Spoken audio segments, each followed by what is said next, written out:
সব আত্মা নেতিবাচক নয়।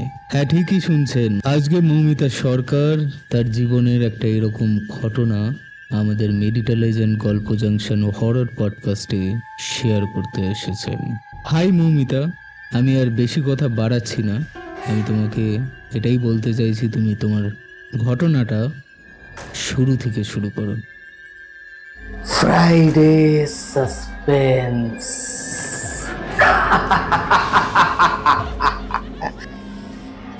শুধুমাত্র মেডিটালেজেন্ড ওয়াইটি চ্যানেলে রাত 9টায় আসবে গল্পের ধারা, রহস্য, প্রেম আর হাসির খেলা সারা। সত্যটা ভয়ঙ্কর। হ্যাঁ দেবপ্রতিম, কেমন আছো তুমি? ভালো আছি। তুমি তোমার ঘটনাটা নিয়ে আমি একটু দেখছিলাম। তুমি ঘটনাটা এবার বলতে পারো। হ্যাঁ, প্রথমেই বলি আমি তোমাদের চ্যানেলের একজন শ্রোতা। আমি তোমাদের গল্প সবসময় পড়ি, যবে থেকে তোমরা স্টার্ট করেছো মোটামুটি তখন থেকেই তোমাদের গল্প আমি শুনি। সব রকম গল্পই তোমরা করো, সব গল্পই আমি শুনি। তার মধ্যে পডকাস্ট এখন তোমরা নতুন স্টার্ট করেছো। আমার অনেক দিনের ইচ্ছা ছিল কিছু তোমাদের সাথে শেয়ার করার আমার নিজের জীবন সম্বন্ধে। আমি আসানসোলের বাসিন্দা। আপাতত কর্মসূত্রে আমি কলকাতায় থাকি, কিন্তু আমার নিজের বাড়ি আসানসোলে, শ্রীপল্লীতে, চেলিডাঙ্গা শ্রীপল্লীতে আমার বাড়ি। বাবা মা দাদা, আমরা সবাই মিলে থাকতাম ওখানে। বাবা আপাতত জীবিত নয়। তো আমার জীবনেরই একটা ঘটনা তোমাদের সাথে শেয়ার করতে চাই, আমার ছোটবেলার ঘটনা। যদিও ঘটনাটা যখন শুরু হয়েছে, শুরু হওয়ার সময় আমি তখনও পৃথিবীতে আসিনি। মজার ঘটনা এটাই যে ঘটনাটা আমার মাকে নিয়ে, আমার নিজের মাকে নিয়ে। আমি তখন এই পৃথিবীতে আসিনি, আমি তখন হইনি। আমরা 3 ভাই বোন, আমার দাদা, আমি আর আমার দিদি। তো সবার প্রথম আমার দাদা, তারপর দিদি, তারপর আমি। তো তখন আমার দিদিও হয়নি, আমার দাদা প্রথমে হয়েছেন। তো দাদা অ্যাকচুয়ালি প্রথম থেকেই মামা বাড়িতে থাকতেন, আর বাবা মা দুজনে আসানসোলে থাকতেন। তো তখন আমাদের আসানসোলে নিজেদের বাড়ি ছিল না, আমাদের একটা ভাড়া বাড়িতে আমার বাবা মা থাকতেন। তো অনেক দিন আগেকার ঘটনার কথাই বলছি আমি, মোটামুটি তাও 1985, 1985 এরকম সময়ের ঘটনা আমি বলছি, কারণ তারপরেই আমার দিদি হয়েছে।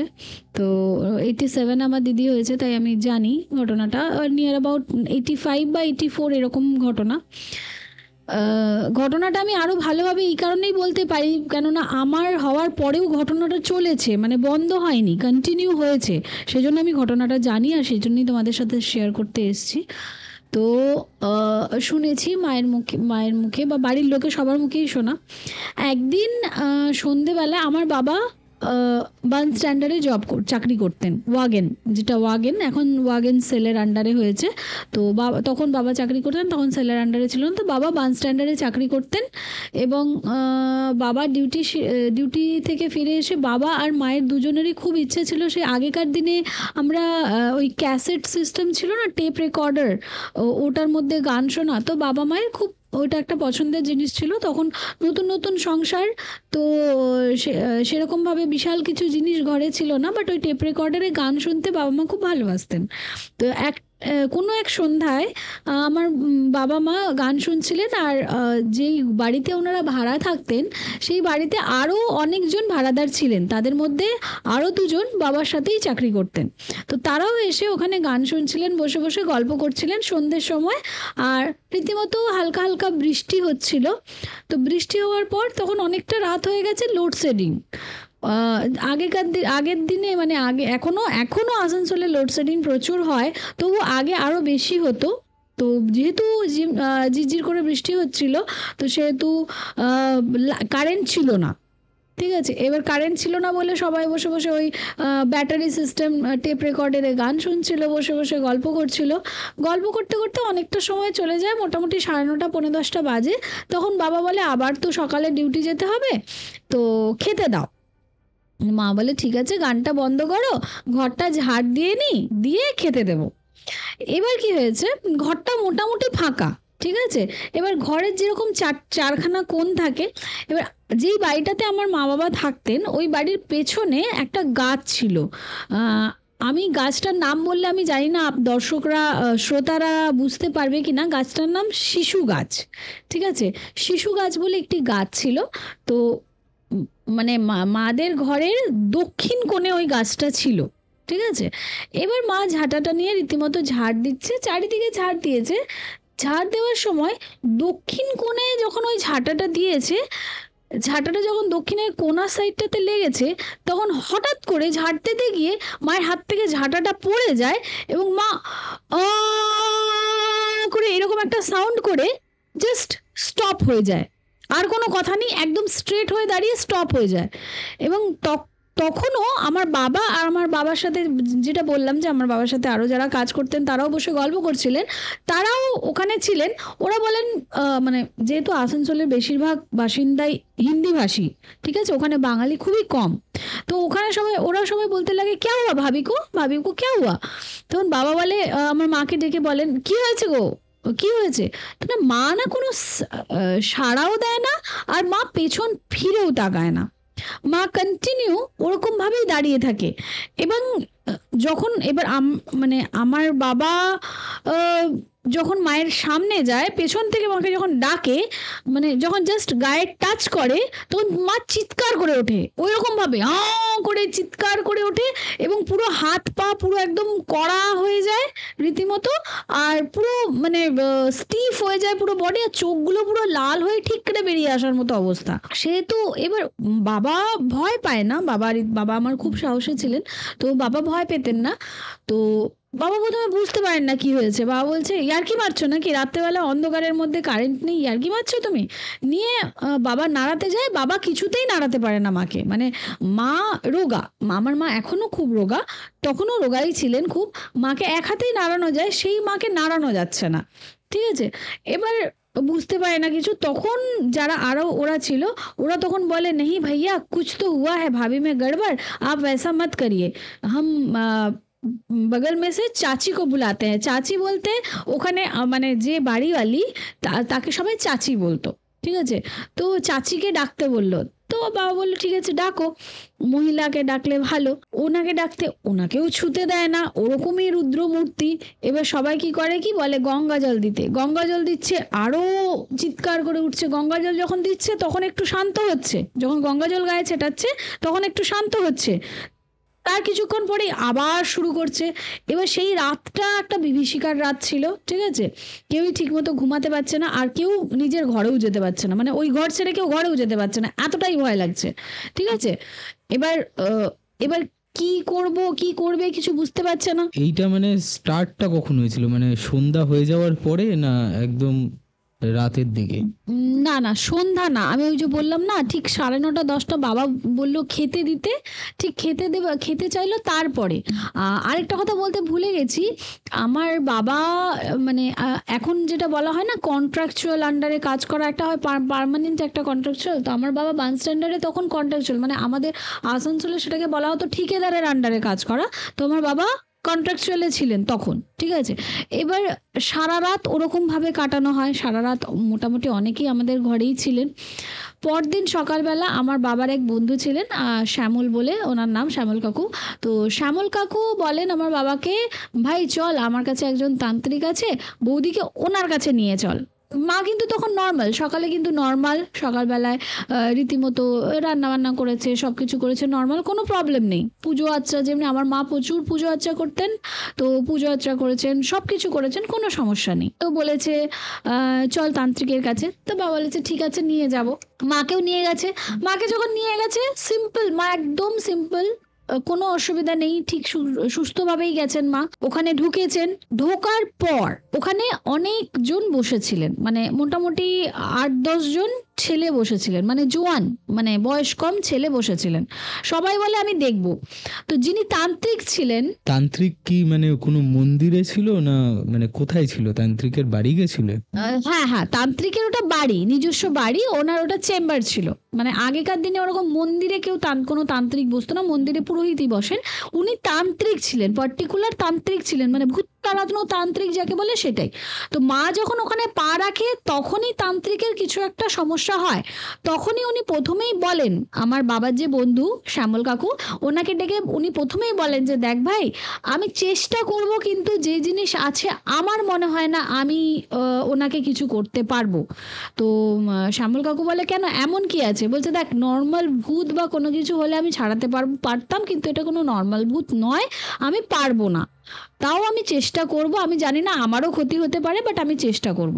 তো শ্যামল কাকু বললো যে দেখো এরকম ঘটনা, একটু তো চেষ্টা করো, কিছু তো করো, আমরা কোথায় যাবো, আমি তো কাউকে জানি না। বলছে দেখ, আমি এখানে যতটুকু করা শান্ত করে দিচ্ছি, আমি যার কাছে শিখেছি, আমি যার কাছে যে আমার গুরু, আমি তার কাছে তোকে পাঠাবো। তো বললো ঠিক আছে, তুমি ট্রাই করো।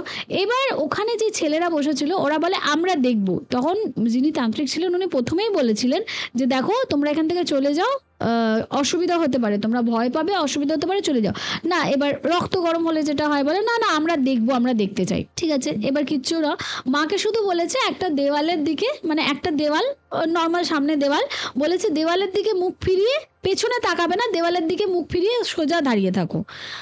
মা তো তখন নর্মাল, মায়ের তো তখন মানে ওরকম কোনো অসুবিধা নেই, মা তখন পুরোটাই নর্মাল। মা গিয়ে সোজা দাঁড়িয়েছে, মা বুঝতেও পারছে না কি হচ্ছে বা কি হচ্ছে না, দাঁড়িয়েছে।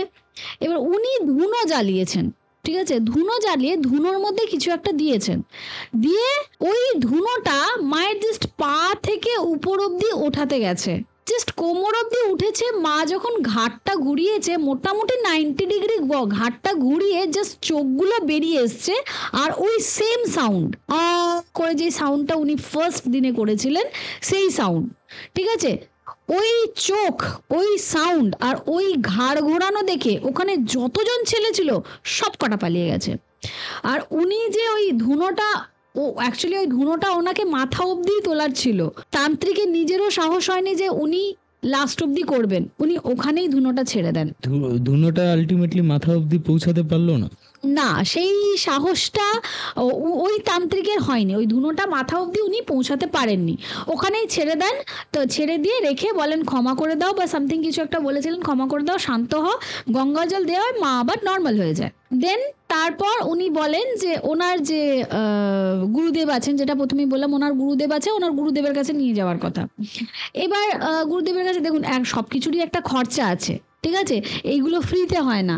এবার বাবা যেহেতু ঠিকাদারের আন্ডারে কাজ করে, বাবার সেই মুহূর্তে বাবার স্যালারি কম, তারপরে নতুন উনি চাকরি জয়েন করেছেন, মানে আমার দাদা হওয়ার পর আমার বাবা চাকরি পেয়েছে, তো চাকরি তো উনি নতুন জয়েন করেছেন, তো তখন ঠিকাদারের আন্ডারে চাকরির টাকা পয়সাও কম, সেটা করবে কি করে ভাবতে হবে। উনি ঠিকানা দিয়েছেন, বাবা নিয়ে চলে এসছে।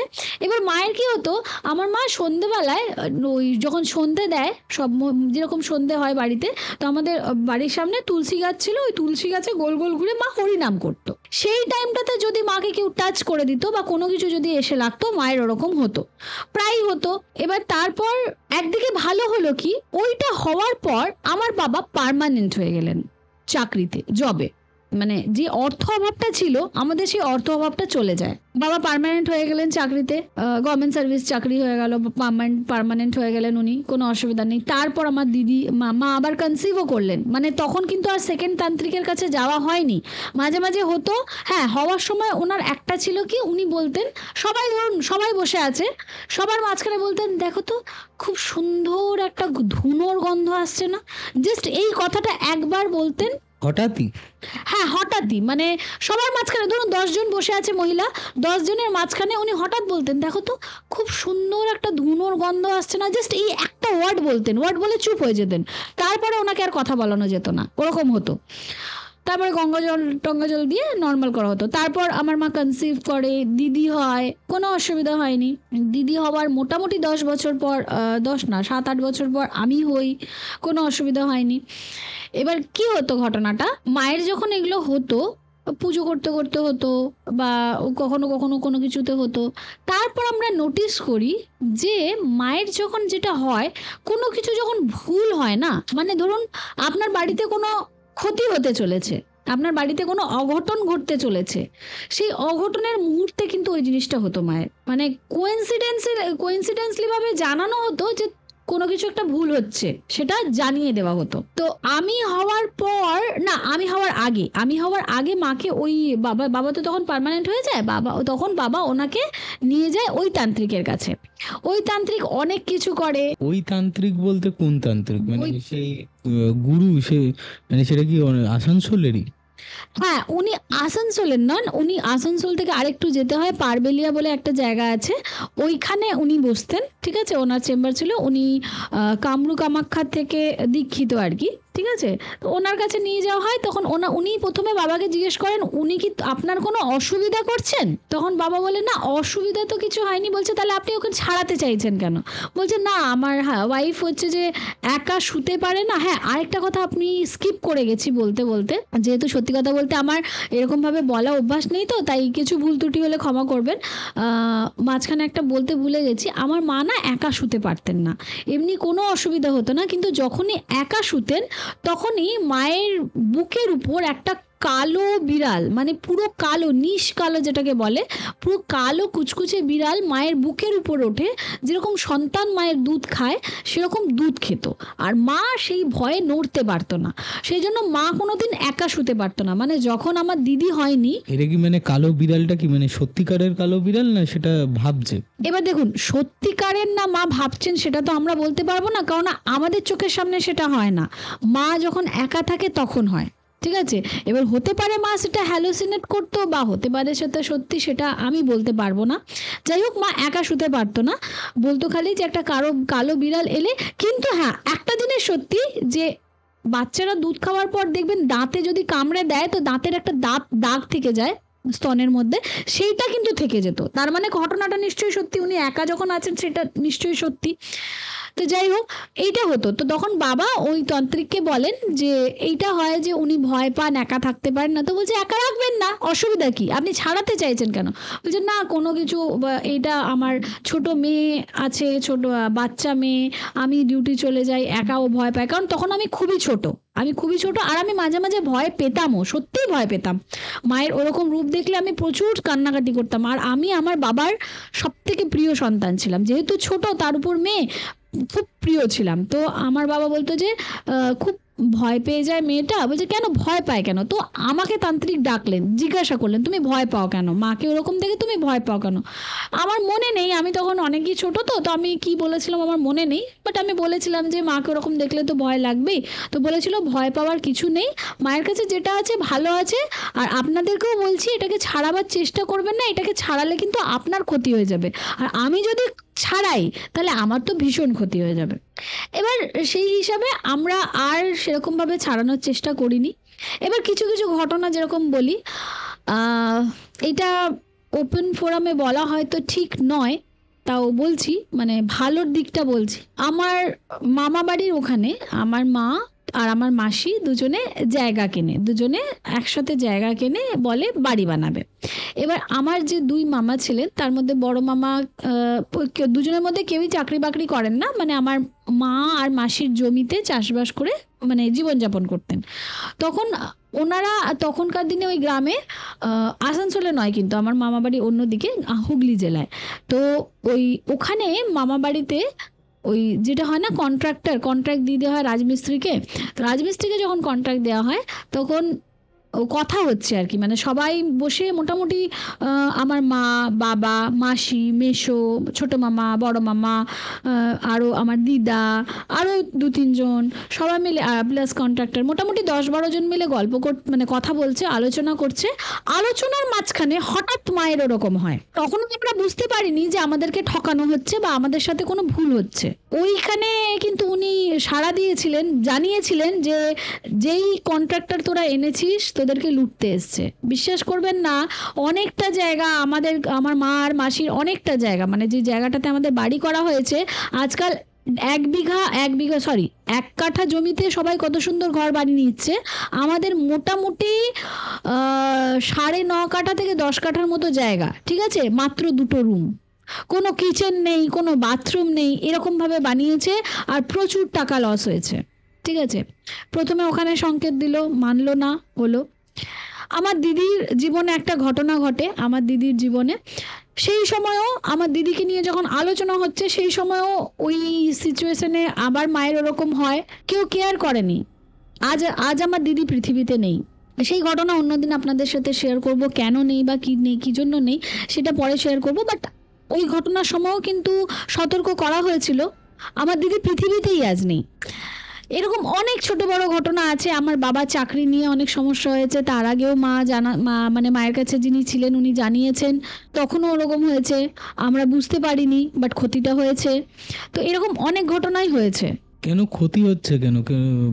বললে যে এটা নাকি খুব হেল্পফুল হবে, ক্ষতি হবে না, তারপরে ক্ষতি হচ্ছে কেন? হেল্পফুল তো অবশ্যই, উনি তো জানাচ্ছেন, সতর্ক করছেন যে দেখুন আজকে যেরকম আমরা বলি কথায় কথায় যে একটা বিড়াল রাস্তা কেটেছে যেও না, তার মানে কি বিড়ালটা তো তোমাকে সতর্ক করছে তুমি ওদিকে যেও না। তো বিড়ালটা কি তোমার জন্য অশুভ? অ্যাকচুয়ালি কিন্তু বিড়াল তোমার জন্য অশুভ নয়, বিড়াল তোমাকে সতর্ক করছে যে তুমি ওই ক্ষতিটার দিকে যেও না। সেরকম ইনিও সতর্ক করতেন। এবার আমরা সেইটাকে অগ্রাহ্য করে যদি সেই জিনিসটা করি তাহলে ক্ষতি তো হবেই। উনি তো ভগবান নন, যিনি ছিলেন ভগবানও কখনো সেটাকে রুখতে তো পারবে না যেটা হবার। তো উনি সতর্ক করতেন, আমরা সেটা মানতাম না। এবার যথারীতি আমি আস্তে আস্তে বড় হই। আমার দিদি যাওয়ার আগের ঘটনা, তখন আমার দিদি মানে দিদি চলে গেছে তখন, তারপরের ঘটনা। আমি যে স্কুলে পড়ি আমার সাথে আমার বান্ধবী ছিল। আমার মা কি করতো, মানে দিদি যাওয়ার পর আমার বাবা স্ট্রোক হয় এবং আমার মা প্রচণ্ড শকের মধ্যে থাকে। তো এমনিতেও ছোটো থেকে আমার মা কোনোদিন আমাকে একা স্কুল যাওয়া আসা করতে দিতেন না, তো মা দিতে যেতেন, মা নিতে আসতেন। তো একদিন আমার ওই বান্ধবী আমাকে বলে, জানিস তোর মা, আমার বাবা বলছিল তোর মা আমার মা না মানে মাথা ভর্তি সিঁদুর পরতেন, একদম মানে কপাল থেকে স্টার্ট করে মাথা ভর্তি সিঁদুর পরতেন, আর বড় করে সিঁদুরেরই টিপ পরতেন। মা কোনোদিন আর্টিফিশিয়াল টিপ পরতেন না। তো আর বেশিরভাগ লাল শাড়ি পরতেন। তো ওই বান্ধবী, আমার ওই বান্ধবীর নাম বাসন্তী। তো বাসন্তী আমাকে বলে যে জানিস আমার বাবা জিজ্ঞেস করছিল তোর মা এত সুন্দর সিঁদুরতে সিঁদুর পরে ঘোরে, এত সুন্দরভাবে থাকে, তোর বাবা এত অসুস্থ হয়ে পড়েছে কেন? আমার বাবা খুব অসুস্থ, একটা জিনিস কি, আমার বাবা খুব অসুস্থ হয়ে পড়েছিলেন অনেক ঘটনার পর। তো আমি বলি হ্যাঁ রে, জানিস মায়ের কিছু একটা মনে হয় সমস্যা আছে, জানি না। তো আমি তখন অনেক ছোট, যেহেতু আমি অত বুঝি না। তো বলেছে যে আমার বাবা বলেছে তোর মাকে তো আমার বাবার সাথে যেন দেখা করে। এবার ওর বাবা মানে পেশাগতভাবে তবলা ঠিক করতেন, মানে যাতে কবলার মুচি যেটাকে হয়, কিন্তু উনি তবলা ঠিক করতেন। একটা ছোট্ট মতো ঘরের মধ্যে উনি তবলা ঠিক করতেন। নিয়ে যেহেতু আমি গিয়ে মাকে বলি, মা জানো বাসন্তী বলে একজন আছে আমাদের স্কুলে পড়ে, জানো তো আমরা রাস্তা দিয়ে যাই, দেখবে বাঁ হাতে যে জায়গাটা দিয়ে যাই নার্সিংমান বলে একটা জায়গা ছিল, দেখবে বাঁ হাতে একটা তবলা ঠিক করে, ওর বাবা তোমাকে ডেকেছে। তো মা বললো কেন? তো আমি বললাম জানি না, বলেছে এমনি তোর বাবা অসুস্থ থাকে, তো তোর মাকে দেখে মনে হয় অসুস্থ হওয়ার তো কারণ নয়, তোর মা তো খুব ভালো মহিলা একজন, তো তোর মাকে একবার ডেকেছে তোমাকে। তাই বললাম, তো মা বললো ঠিক আছে যাবো।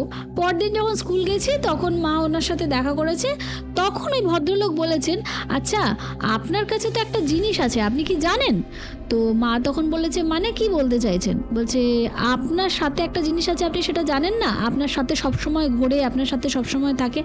মা বলছে দেখুন আমি নিজে তো বুঝি না, বাট হ্যাঁ কিছু একটা আছে আমি জানি, অনেকবার ছাড়ানোর চেষ্টা করা হয়েছে কিন্তু ছাড়ে না, আছে কিছু একটা সেটা আমি জানি, বাট কী আছে জানি না। বলছে আমি জানি, আমি ওটাকে ছাড়িয়ে দিতে পারবো, আপনি কি ছাড়াতে চান? এবার নর্মালি যেটা হয় মানুষ, আমরা কি ভাবি যে কিছু আছে মানে নেগেটিভ এনার্জি, সেটা দিয়ে পজিটিভ হচ্ছে, আমরা কিন্তু পজিটিভটা ধরি না, তাই না? ওটা দিয়ে যে এতদিন পজিটিভ হয়েছে, ওটা যদি নেগেটিভ হওয়ারই হতো, আমার জন্মের আগের ঘটনা, আমার দিদির জন্মের আগের ঘটনা, তাহলে তো অনেক কিছুই হয়ে যেতে পারতো যদি নেগেটিভ হতো। নেগেটিভ তো হয়নি, পজিটিভই ছিল, কিন্তু সেটা তো মানুষ ধরে না। তো মা বলেছে হ্যাঁ ছাড়িয়ে দিন, অসুবিধা নেই। তো বলছে ঠিক আছে তাহলে এই আসছে অমাবস্যাতে আমি আপনার বাড়ি যাব, আমার কিছু কিছু জিনিস লাগবে, এত টাকা লাগবে, আমি ছাড়িয়ে দেবো। মা বলেছে তো আমি এই জিনিসগুলো কোথা থেকে কিনবো? উনি অনেক উল্টাপাল্টা জিনিসের নাম বলেছিলেন, এই মাথার খুলি লাগবে, এই কি বলে কি ওটাকে কি বলে রাত্রেবেলায় লক্ষ্মীর বাহন যেটা হয়, প্যাঁচার নোক লাগবে, এটার পালক লাগবে, ওই লাগবে, অনেক কিছু বলেছিল। তো মা বলছে এইগুলো আমি কোথা থেকে পাবো?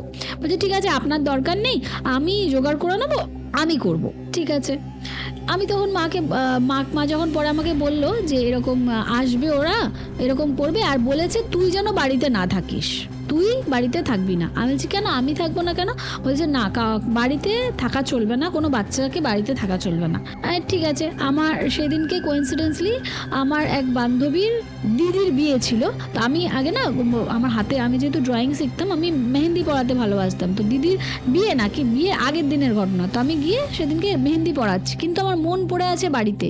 কেননা কি হচ্ছে বাড়িতে, বাবা মা একা, বাবা অসুস্থ অলরেডি, বাবা দুবার হার্ট অ্যাটাক হয়ে গেছে, তখন বাবা অসুস্থ আর মা একা, কি হচ্ছে? পরে জানতে পারি উনি কি করেছেন জানি না।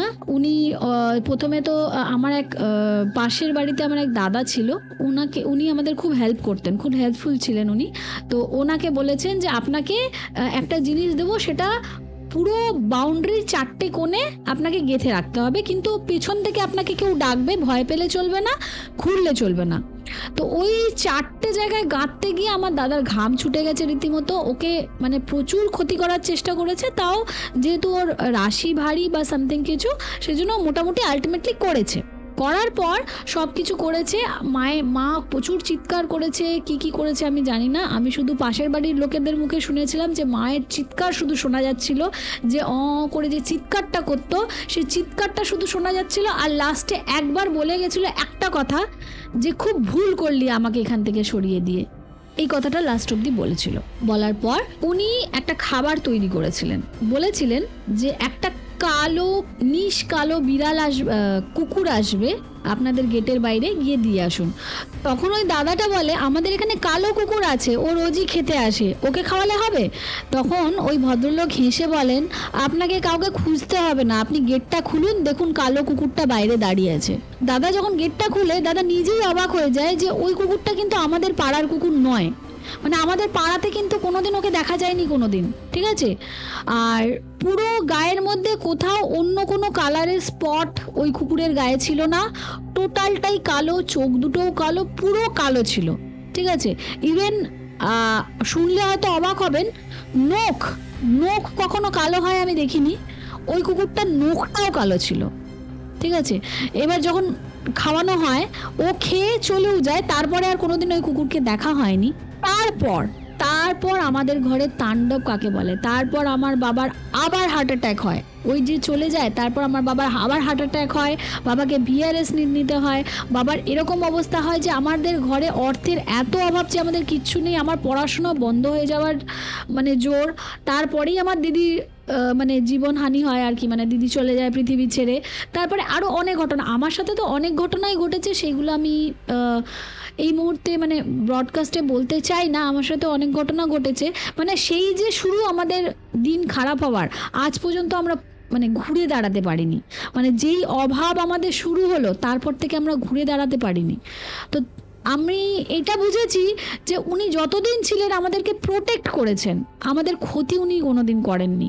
হয়তো সবাই বলবে তান্ত্রিক বলে যায়নি যে এটা কি ছিল বা কি ছিল না, বা এই জিনিসটা কোথায় গেল, না উনি বলে যাননি, উনি বলে আমাদেরকে যাননি, কারণ উনি তো আমাদের সাথে মানে ওটাকে কি বলে বেইমানি করেছেন, উনি বলে যাননি।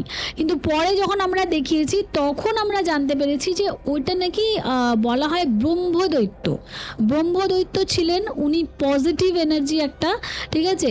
ব্রহ্মদৈত্য ছিলেন উনি, ভালোর জন্য ছিলেন। ওনাকে যে সরিয়ে দেওয়া হয়েছে তারপর থেকেই ক্ষতিটা হয়েছে, ওনাকে সরিয়ে দেওয়া আমাদের ফ্যামিলির জন্য খুব ক্ষতি হয়েছে। আজও সত্যি কথা বলতে আজও আমরা সেইভাবে ঘুরে দাঁড়াতে পারিনি, চেষ্টা চলছে, প্রচুর স্ট্রাগল, আমার দাদার জীবনে স্ট্রাগল, বাবা তো এখন পৃথিবীতে নেই। মায়ের কথা বলতে গেলে এখন আমার সত্যিই খুব কষ্ট হয়, মা কাউকে সেরকমভাবে চিনতে পারেন না, মা এতটাই অসুস্থ। আমি স্ট্রাগল করছি লাইফে, ভাই বোন আমরা দুজনেই স্ট্রাগল করছি, আর দিদি তো নেই পৃথিবীতে, ঠিক আছে? তো আমাদের পুরো পরিবারটা তছনছ হয়ে গেছে, ওনাকে সরিয়ে দেওয়ার পর আমাদের পুরো পরিবারটা তছনছ হয়ে গেছে। তো একটাই কথা বলবো যে আমি অনেক গল্প শুনেছি, আমি অনেক হরর স্টোরি শুনি, অনেক কিছুই শুনি, কিন্তু আমার জীবনের যে ঘটনাটা, এটাতে আমি বলবো যে সবসময় যে নেগেটিভ সব কিছু হয় তা কিন্তু নয়, কিছু কিছু জিনিস পজিটিভও হয়। এই এনার্জিটা আলটিমেটলি কোথায় গেল? তারপর এই এনার্জিটা উনি তো বন্ধ করে নিয়ে গেলেন না, মানে যিনি এসছিলেন, ওই যে ছাড়াতে এসছিলেন উনি নিয়ে গেলেন। কারণ আজকের ডেটে আমি প্রথমেই বলেছিলাম ওনার একটা ছোট্ট দোকান ছিল তবলার, ঠিক আছে? আজকে ওনার গিটার, হারমোনিয়াম, তবলা মানে মিউজিক্যাল ইনস্ট্রুমেন্টের একটা শোরুম আছে, যে একটা অশিক্ষিত মানুষ, যে একটা বলতে নেই, সবাই প্রত্যেকটা কাজেরই একটা ভ্যালু থাকে, আমি কাউকে ছোট বড় করছি না, বাট স্টিল একটা অশিক্ষিত মানুষ যার পেটে কোনো বিদ্যা নেই, যিনি অ্যাজ এ পেশাতে শুধুমাত্র তবলা সারাতেন, তিনি এখন একটা শোরুমের মালিক।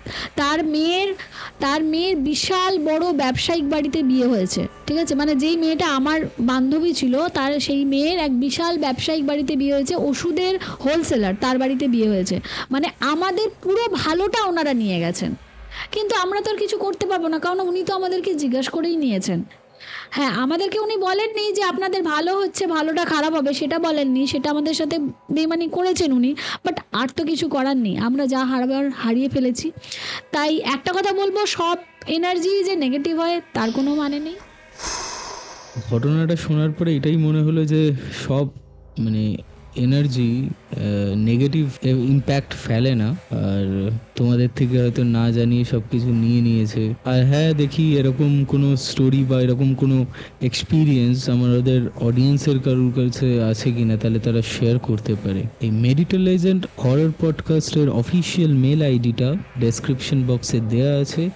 আবার আসবো অন্য কোনো স্টোরি নিয়ে সোম, বুধ, শুক্র ঠিক রাত 9টায়। Friday Suspense.